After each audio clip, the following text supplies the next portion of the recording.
Buenas noches, profesor y compañeros. El día de hoy voy a desarrollar la actividad del eje número 2, libertad de expresión. Mi nombre es Andrés Felipe Chaparro. Que el caso objeto de la actividad se basa en una situación imaginaria en la que se estudian los límites sobre la libertad de expresión y el discurso de odio. Esto por cuando se profirió una ley que prohíbe el discurso de odio al establecer que las personas que lo promuevan, ya sea en virtud de raza, género, orientación sexual, religión u otra característica protegida por la Constitución, pueden llegar a ser sancionadas con multas y hasta con prisión. Que con posterioridad un líder político de oposición que se opone fuertemente a la ley dio un discurso en el que criticaba a la comunidad LGTB y los acusaba de ser una amenaza para los valores tradicionales de la sociedad. El líder político fue denunciado por organizaciones de derechos humanos que lo acusan de haber incitado al odio y violado la ley. En el presente caso, se trata de estudiar los límites del derecho a libertad de expresión en virtud de que se ha proferido una ley que puede sancionar el llamado discurso de odio con multas y o prisión, y un líder político que se opone a la ley hipotética de un discurso en el que critica fuertemente a esta comunidad, acusando a la comunidad de ser una amenaza para los valores tradicionales de la sociedad. Por tanto, el líder político fue denunciado por organizaciones de derechos humanos que lo acusan de violar la ley e incitar al odio. Así las cosas, y para comenzar, voy a realizar una pequeña descripción de lo que se considera como discurso de odio, para lo que voy a remitirme a la sentencia SU 355 del 2019, sentencia en la que se definió el discurso de odio de la siguiente manera. Se trata de un mensaje oral, escrito o simbólico que excede la simple emisión de una palabra u opinión, el cual es dirigido contra personas o grupos que han sido sistemáticamente discriminados y que es capaz de producir un daño. Por tal razón, la acusación o señalamiento de propiciar discursos de odio no es una cuestión baladí, de poca importancia. En realidad, en el momento en que se califica un mensaje como discurso de odio, se entiende que tal contenido discursivo tiene la potencialidad de causar daño a una persona o grupo de población específica, al tiempo que cuenta con la capacidad de propiciar resultados violentos que a su vez atentan contra la dignidad e integridad de determinados individuos o colectividades. De igual forma, se hace necesario definir también la libertad de expresión, que al respecto la Convención Americana sobre Derechos Humanos en su artículo 13 señala: toda persona tiene derecho a la libertad de pensamiento y de expresión, la cual puede ser ejercida por todos los medios y no puede ser objeto de censura, sino de responsabilidades ulteriores o que van más allá. Por otra parte, en la Constitución Política de Colombia, puntualmente en su artículo 20,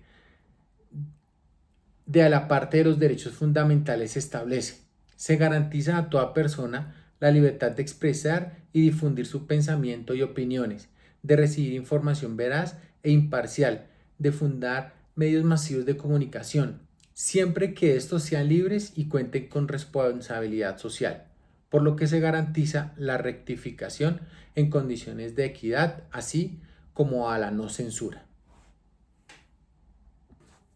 Buenas noches, mi nombre es Judy Contreras y voy a continuar con el desarrollo de la actividad. Que respecto al test de constitucionalidad, considero que es el test que más se adapta y que me es más conveniente es el test de proporcionalidad, porque con este se puede determinar si en una norma objeto de estudio se están restringiendo derechos fundamentales de manera injustificada. Para este caso, el derecho restringido correspondería al derecho a la libre expresión, el cual podría encontrarse restringido al legislar a favor de sancionar el discurso de odio.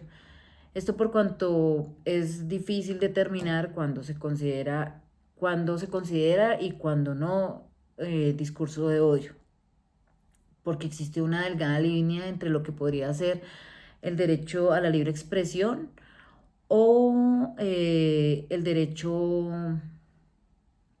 a la libre expresión o ser un discurso de odio. En este caso es necesario aclarar que a pesar de que existe la libre expresión, esta no es total y existen temas que están expresamente prohibidos, como lo son aquellos que incitan a que pueden incitar a la violencia, a la discriminación o a reiterar ciertas conductas o revictimizar personas o grupos que ya hubieran sido víctimas anteriormente por determinada condición o situación. Que en este caso es necesario también definir que los límites de la libertad de expresión empiezan cuando chocan o tienen contacto con los derechos fundamentales de otras personas, derechos que pueden ser el derecho al buen nombre, a la honra, al libre desarrollo de la personalidad, a la identidad de género, a la vida digna o a la misma escogencia del género. En este caso, el político afirma literalmente que la comunidad LGBT es una amenaza para los valores tradicionales y con ello lo que hace es podría convertirlos en el blanco directo para la discriminación y en consecuencia propiciar para ellos un ambiente hostil o de violencia. Esto aunado a que es un personaje público que seguramente hace parte de un partido político y sus seguidores tomarán este mensaje y podrían tomar acciones o generar acciones discriminatorias en contra de la comunidad. Pero de otro lado y en la defensa del político, conforme lo dice el ejercicio, él podría argumentar que sus afirmaciones hacen parte de sus creencias tradicionalistas o hasta religiosas, porque lo que dice es que la comunidad puede ser una amenaza para las tradiciones, más no está literalmente induciendo a la violencia o a la discriminación. Hasta un punto está manifestando cuál es su opinión tradicionalista. Y podría ser que en este caso se llegara a ver afectado su libertad de expresión y la libertad de libre conciencia y que pudiera actuar conforme a esta.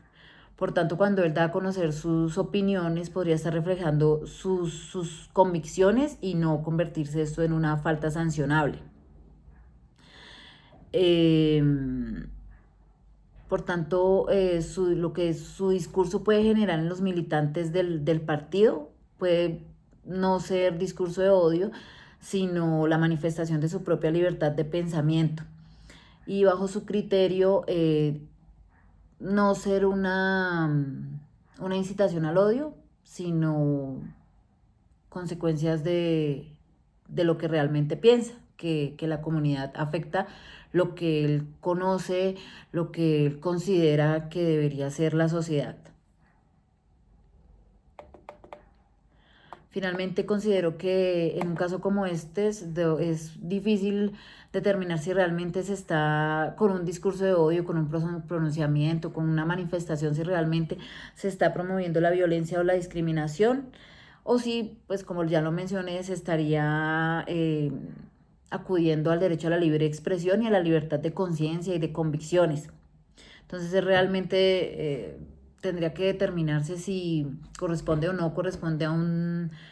un discurso de odio que genere la violencia. Y por tanto, también debe medirse a qué población llega ese mensaje, qué tipo de acciones podría tomar esa población al escucharlo. Y en ese caso sí determinar si es o no un discurso de odio y dar aplicación a la ley hipotética que se trabajó en el ejercicio. Y pues finalmente acudir a la educación, a la preparación, a que las personas que tienen ese poder, que tienen esas posibilidades, las utilicen para difundir un mensaje para el cual estén preparados para difundirlo, que exista la educación, que exista la preparación, que exista la capacitación para que ninguna persona incurra en esas conductas de discriminación o de violencia. Pero debe haber también esa apertura de la mente en diferentes sentidos, porque lo que en este caso es confuso porque podría ser la convicción del político respecto a sus tradiciones. O podría ser que al manifestar que las cosas no se hacen de la manera en la que él considera o su partido considera, se está afectando a la sociedad. Pero finalmente su discurso fue: considero que la comunidad es una amenaza para las tradiciones. Por eso es tan difícil definir si su discurso es o no es de odio. Creo que con eso ya finalizo mi exposición. Gracias.